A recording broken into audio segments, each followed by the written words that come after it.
while AI will automate many operational tasks by processing data, identifying patterns, optimizing decisions, definitely better than traditional ways of doing it, definitely better than what human can do. But the judgment, the ethics, and the creativity that human can bring definitely be there for many years to come.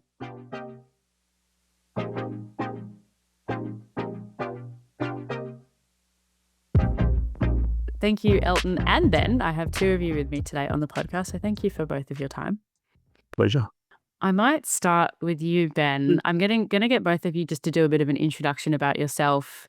So your name, the organization you work for, and what you're passionate about. But Ben, if you wanted to go first and be the first cab off the rank with that one. Sure. Thank you, Emily, for having us. My name is Ben Fahimnia, and I'm a professor of decision sciences, focusing on operations and supply chain decisions, of course, at the Institute of Transport and Logistics Studies within the Business School of the University of Sydney. Thanks, Emily, for the invitation. My name's Elton Brown. I'm a part-time lecturer with the University of Sydney, focusing on intelligent supply chains.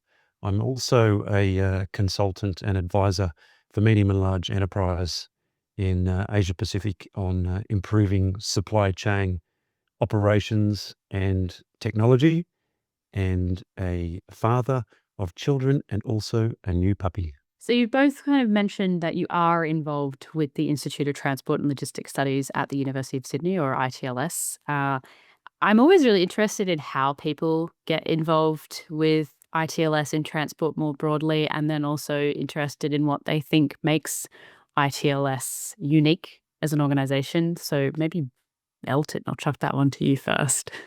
Great question. The second half of that question, I think Ben is well placed. But first of all, how do we get into supply chain? All of us supply chain professionals and enthusiasts, because when we started our careers, well, certainly mine 28 years ago, supply chain didn't really exist.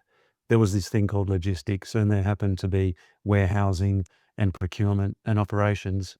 And fortunately, after my computer science and mathematics at university, I fell into working for a technology vendor in supply chain. I had to learn what supply chain was.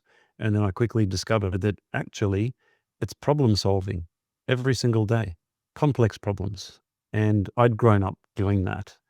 And so as a very left brain dominant Aquarian, it suited me well. And so my path through supply chain optimization eventually took me to meet Ben one day and start to get involved with ITLS. I think my 20s was all about discovery. So basically, I was just trying to find out what I really like to do. And I feel like I lived the history of supply chain management within my own life. I started from engineering, did mechanical engineering. This is the beginning of supply chain management because that's the root of operations management. And then I moved to operations management and slowly into supply chain management. And that was all about finding more about myself and my interest areas. I think what interests me is really how human thinks, how we make decisions, how we build relationships, and how we grow. That's what really inspires me. And then I came across supply chain and I thought, well, it's got everything in one discipline because it's definitely as multidisciplinary as one field can get. You get to have inputs from social sciences, psychology, engineering, computer science, business, and industry practice. So all in one. And I thought, that's it. That's who I am. When I introduce myself, I always say I'm a researcher, educator, producer, and storyteller, because all of these together defines who I am today. But yes, I'm a very proud member of ITLS. Speaking of storytelling, Ben, you actually did a presentation to the ITLS Board of Advice. And one of the things that you focused on was the idea of supply chain and logistics, which are often referred to together, but that they're actually two separate things that often appear and are grouped as one phrase. So how might you differentiate between the idea of supply chain and then logistics? It's a very good question, and a question that I'm asked very frequently. I need to give a bit of history here. So if you go back to the history of supply chain, you reach operations management not long ago, because the whole supply chain as a discipline is actually only like 40 years old. If you go back to the history of operations management, you'll see that it's got its roots in mechanical engineering.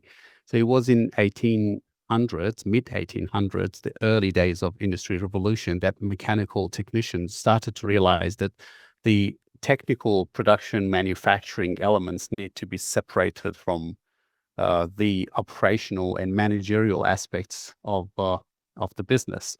So what happened? Operations management evolved at the time. The evolution was to move from OM, operations management, as a manufacturing concept into service industry.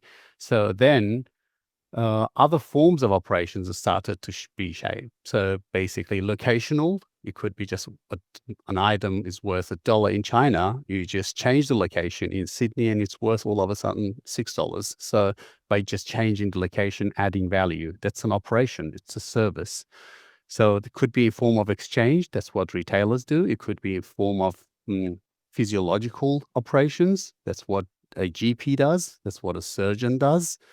Physiological value adding, and it could be psychological, like a stand-up comedy that you pay for to be boosted, or informational. It could be into education system. That's what we do in universities, for example, bring people in, fill them in, position them in market. So these are all supply chains, but they are operations in the first place. Why? Because operation is all about input and output within one organization. The word supply chain emerged because of globalization, because we had the option to start working with companies around the globe. And then all of a sudden, internet and internet-based technologies and communications became available, and therefore the whole concept of supply chain was something viable. So supply chain as a discipline is rather new, but it's got its root in operation management and mechanical engineering. So the logistics part of the supply chain is anything related to storage and movement of items is what we refer to as logistics. So logistics doesn't really capture all operations within an end-to-end supply chain. And the use of word logistics with supply chain or interchangeably doesn't really make sense unless for promotional and marketing purposes. Elton, one of the biggest trends at the moment not just in transport, in everything, is AI. I think there's a trend to want to kind of just apply these things indiscriminately to all parts of everything, regardless of whether it was maybe necessary or thinking about how it might add value. So in terms of AI and supply chains, AI can thrive, but it can also fail. Why? There's a few common sayings we could apply to this one.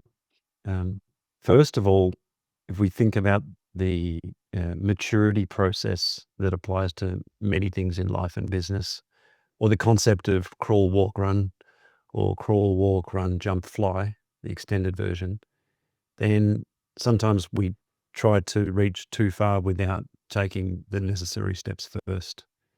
If I could dig into that a little, if we compare those applications of AI and supply chains that thrive versus those that fail, those that thrive where there is a really well-governed system where AI is part of that system, and those that fail are where AI is treated as a black box or quite separately. And we think about AI as a tool and a supply chain as a collection of challenges. And imagine if AI was a hammer and supply chain was a house I'm building. If we try to use that hammer to plumb our toilet, we'll probably fail. But if we use the hammer to staple the drywall to the frame, we'll probably succeed. But we need to have the right nails and we need to have the frame in place first. So AI is highly valuable when it's used in the right way, at the right time, for the right processes, with the right people, and on the right data, and has the right amount of change management to go with it. And when we recognize that AI has its strengths and weaknesses, then we can be much better at determining how to use it in our supply chain. And its strengths are really well known because AI has been around for a long time. The types of AI we're using has changed a lot recently. AI is really good at making predictions, analyzing huge amounts of data points, recognizing patterns, and running optimization to find an optimal result or a great result. And it's very good at doing that when there's structured data, also unstructured, depending on the type of AI we're using, and very repeatable processes. If some of that's not in place, for example, we don't have enough data, or the data's poor, or the use cases are really vague, we haven't really defined what we're using it for or what success looks like, or it operates in a solo way or in a vacuum where it's not really integrating with the human element or the human expertise, or even if it's seen as a magic fix, when it's not, then it can really fail. But if I just circle back to one of those points around data, you may have heard of synthetic data. Training machine learning algorithms is becoming more difficult, particularly for training large language models, where we start to run out of data for training. And so sometimes we're synthesizing data sets now. And 10, 20 years ago, generally in enterprises running complex supply chains, there was not enough data to drive great AI. Now there is often too much data in enterprise. We don't really know how to use it with AI, and we don't know how to turn it into insights so well. We're becoming better at it, and we can become much better and much faster at it. There are those that believe your data must be accurate. You must have great data to use AI well. There are those that talk about, well, AI is so good at creating data, cleansing data, mapping data, closing the gaps. So maybe if we have poor data, we can still move ahead with great AI use cases. I'd love to know if you have a view on that, Ben. Yeah, well, we've had actually that sort of situation multiple times with, can't name the companies right now, but some of the largest Australian companies that the data was just too messy, too dirty to start with. And in fact, AI was very helpful in cleaning it up. And most of the job was the most impressive part of the work was actually the data cleaning side. But yes, it's very much dependent on the expectations and the regulatory and the policies around AI use at the time. But yes, it's very case-based. It's really hard to generalize these findings. There's often different layers within an organization. So you have people, I think, often talk about the strategic and the operational, but there is also the tactical. And I do know that Ben also mentioned this in his presentation to the Board of Advice. Where might AI impact those different parts of the supply chain at the strategic, the tactical, and or the operational level? It's a really good question, and the industry worldwide has been wrestling with this for decades now on how we can use the right AI and how do we integrate those different levels of planning and decision making and execution, because we have higher levels of automation thanks to AI. I wrote about that recently in an article, and there is some really clear use cases for strategic level decision making and planning in supply chains, where we're typically looking months, quarters, and years ahead to shape our long-term business plans and strategy. And AI is very good there at things like network design, where I can make decisions around where should my physical locations be? How many do I need? From where should I be sourcing? How many suppliers should I be sourcing from? What types of transport should I be using? So the big ticket decisions, AI excels at optimizing the outcomes for those ones. And it needs a digital supply chain twin, which is growing in importance, because having an accurate digital supply chain twin allows us to run many simulations and use AI to do that, so we can find a good or an optimal answer. At the tactical level, it's often talked about as sales and operations planning, or supply chain planning, or supply chain planning and optimization. There's various terms, but enterprise supply chains are typically using AI for forecasting demand or sales, optimizing inventory levels now and towards the end of our resupply lead time, which could be a few weeks or a few months, and then optimizing how much do I buy, make, move, and store for every item in every location for the next few days, weeks, and months, based on the prediction of how much I'm going to sell.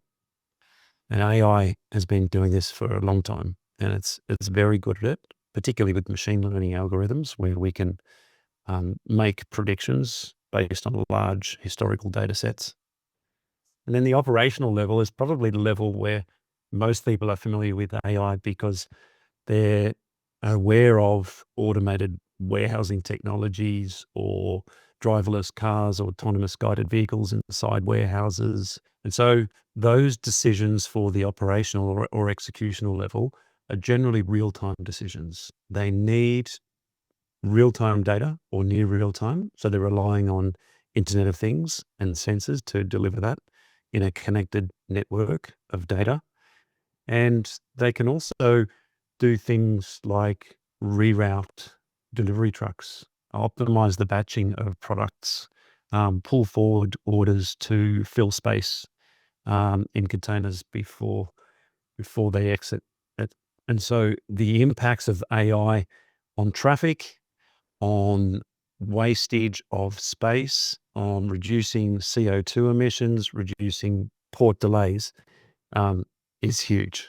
Well, my next question is for you, Ben, anyway, because we've been talking a lot about automation, but a lot of people argue that there always needs to be and always should be human intervention, or some kind of human in that automation, supply chain, logistics somewhere. Do you think that we require or will always require human intervention, and how might those human factors then influence either the effectiveness of the AI tools or the way that they're applied? Well, the answer is absolutely yes for the foreseeable future. I can't talk about 50 years from now, but I can see that in the near to mid-term, definitely human intervention will be there. While AI will automate many operational tasks by processing data, identifying patterns, optimizing decisions, definitely better than traditional ways of doing it, definitely better than what human can do. But the judgment, the ethics, and the creativity that human can bring definitely be there for many years to come. Now, our research consistently shows that human judgment remains essential for many functions, and I can give you some examples. Most importantly, they are in setting parameters and validating outputs. A lot of job is still and will still remain as there's the auditing process and validation process, and there is also the making final decisions that is in hands of human. And this is where risk, ambiguity, and like ethical concerns arise, because, well, human always had to deal with these matters, but these are matters that human can deal with much better than machines. Or they're not trained yet. Maybe in future things may change, but for the time being, human intervention will be essential. A lot of times, the humans will still play a huge role in strategic decisions, particularly in uncertain and ethically sensitive situations. They're pretty good, humans are pretty good at interpreting context that AI might easily overlook, in particular things related to disruptions and unexpected events. Humans have much better observation of things in real life than the machines. Yeah, the other thing I can mention is actually human behavior is one of the most important factors in AI adoption in general. I've got actually 2 PhD students working on this particular topic, and that's all about showing that successful AI adoption, which is very rare right now, is all about technological capability as well as cultural readiness. It's not just a tool. It's not just a model that you develop and all of a sudden you apply it overnight and it just does the magic and everything is resolved. That's not going to happen. this common challenge here, and that's the distrust. But yes, human factor is perhaps as important as the technological aspect of AI right now. It's interesting, actually. I've been talking to a couple of different people over the last few days. I've been doing podcasts back to back, actually. One of the consistent themes that comes out that a guy called Chandra Bhatt emphasized in his podcast episode, he's from the University of Texas. He phrased it really well because I've been trying to figure out how to phrase it and I couldn't really figure out it. And he was like, people don't know or they aren't sure whether some of these decisions are being made in the interest of the public. There's, the organizations like this AI or this tech or this application would be super useful, but whose interest is it in? And so there's no specific question behind this discussion, but it was just, it's an interesting trend that you've kind of raised with this mistrust and maybe the intention behind maybe why some of these things are being implemented and who they're benefiting. Very, very trendy. Yeah. Mhm. My next question is around sustainability in an AI. Sustainability in a couple of ways. So sustainable as in environmental, but also sustainable as in resilient. So I didn't know what you thought about how AI might be able to contribute to more sustainable supply chains on that environmental or the resilient side. All right. So I think I'll have a few words on this, and Elton Mhm. can obviously add more if you think I'm missing out on something here. Well, thanks for raising it in a very interesting way, Emily, because when you talk about sustainability, there's always confusion around what you actually mean by sustainability. So part of it is ecological, environmental aspects, obviously, but it's also social aspect, which is about the labor side, the how best we contribute to our society, community. And then also there is business continuity, which is also referred to as sustainability. So it's a very like a three-dimensional kind of word, which is very tricky. Now, assuming that we're referring to the environmental, social aspects as well as the with separating basically the business continuity aspect right here, and then we focus on the social aspect and the resilience aspect, like how resilient we are. Um, AI has been used and is being used extensively on this particular topic. A lot of work has been done on optimization and emissions waste reduction initiatives. AI can process large and complex data sets to optimize supply chains. And when you optimize the supply chain, you're actually reducing emissions and your waste. There are inefficiencies that can be minimized. And Australia has not really been in the front line of this game, but I guess things are changing over time. We never saw the benefits in optimization, and there has been some shift that I've observed myself. We've applied AI in areas like retail operations, last mile deliveries, or largest deliveries in Australia, I must say. And you can even guess who they are. And sourcing decisions for the purpose of optimization and waste minimization. AI can also be used for disruption prediction, which is one of the most interesting aspects of it. So you predict disruptions and you build resilience proactively into your supply chain. How do we do that? Well, it's just the AI's capability in dealing with so much data to predict potential disruptions from multiple sources of information and data that enables businesses to identify what they need to do at what point in time to make sure that they are more prepared in future for future disruptions.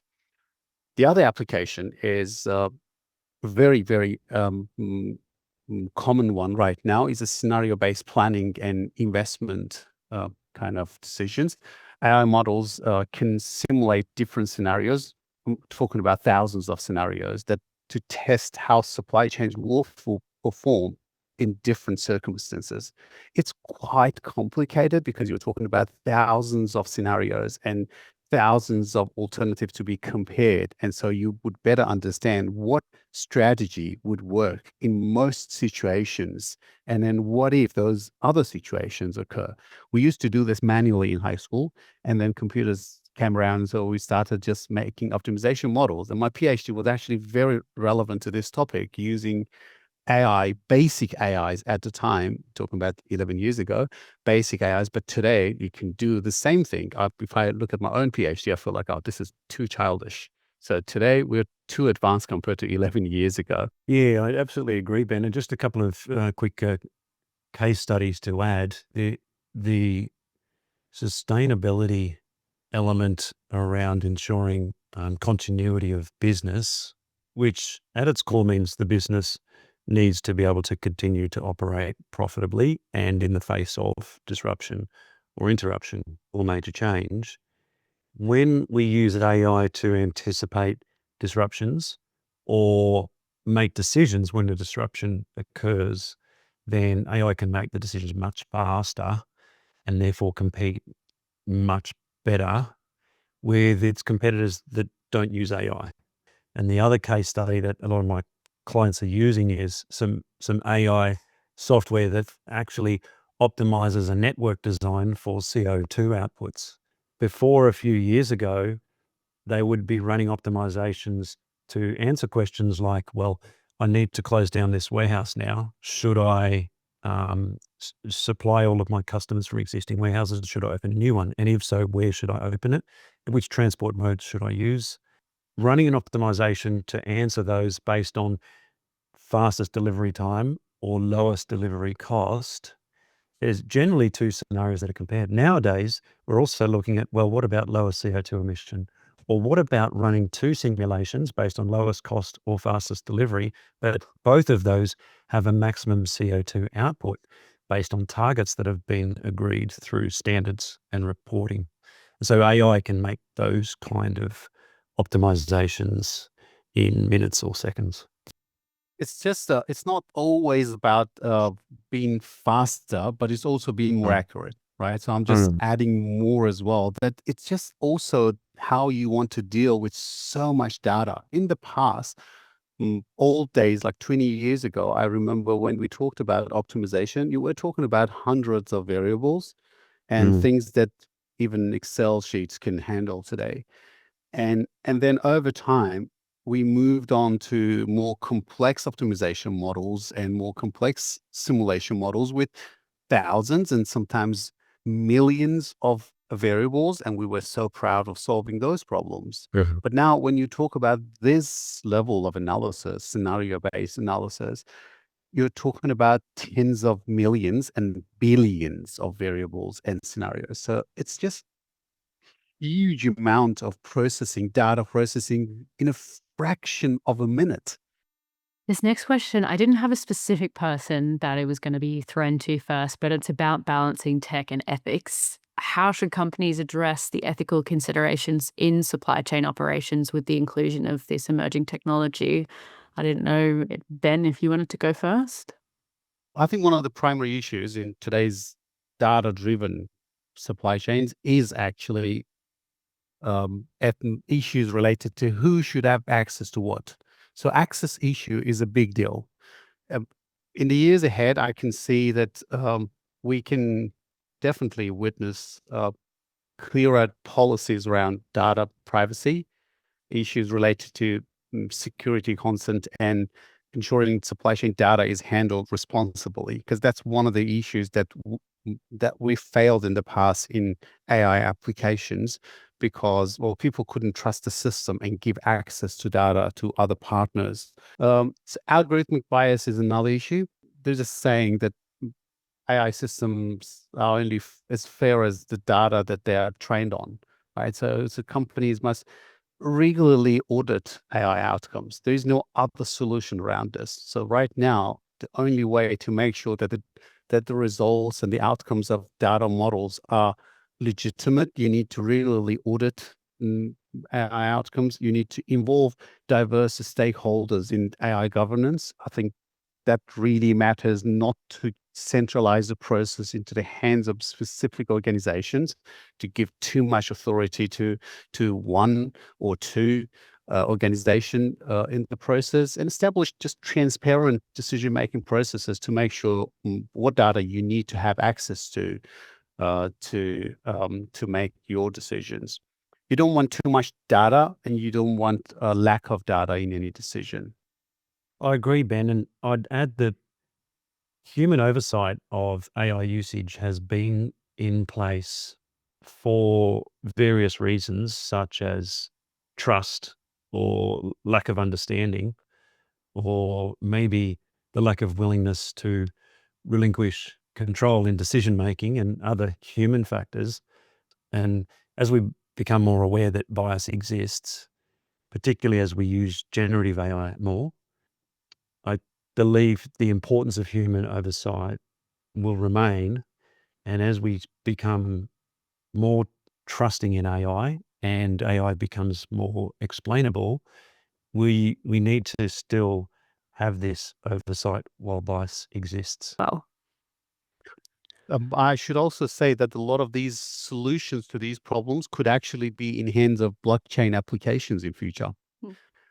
Centralized and secure transactions and flow integration into the supply chain. I guess blockchain will resolve a lot of issues in future.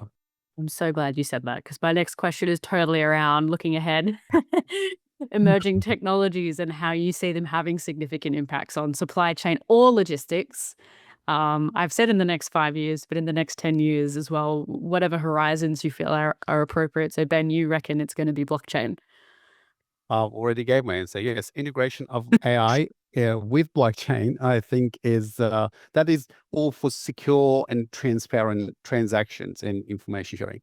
So AI integration, the other avenue that I can see is AI integration with IoT sensors, and that's for real-time tracking visibility, and then integrating those into a blockchain. This is my dream come true. Well, Ben, you summarized it really well, and I would just love to expand on a couple of those, because digital twins, yes, have been around for decades in other industries, and digital twins tend to exist at a strategic level for network design, at a more midterm tactical level for planning, and then sometimes at an executional level for scheduling and route optimization, and they're quite disconnected. So my vision, and I'm biased here because this is the area in which I'm doing a bit of work recently in some of my with some of my clients. My vision is that we will have these real-time end-to-end digital supply chain twins. When the computing power allows, I hope it does not require quantum computing. I suspect not. And if that's the case, then imagine one late delivery to a customer could then recalculate my entire supply chain, run optimization scenarios, get the human oversight, and affect an order on a supplier upstream to optimize the entire supply chain and reduce the waste, reduce emissions, and allow the entire supply chain to be no longer out of date every day, week, or month. Amazing. Well, Ben and Elton, thank you so much for your time to come onto the podcast to chat with me today. Pleasure. Thanks for having us. Thanks, Emily. To learn more about any of the guests that we have on the Bite Size podcast, you can check out our show notes at compassiot.substack.com. Alternatively, if you'd like to know more about the company that runs this podcast, Compass IoT, you can visit our website, which is compassiot.com.au. Until next time.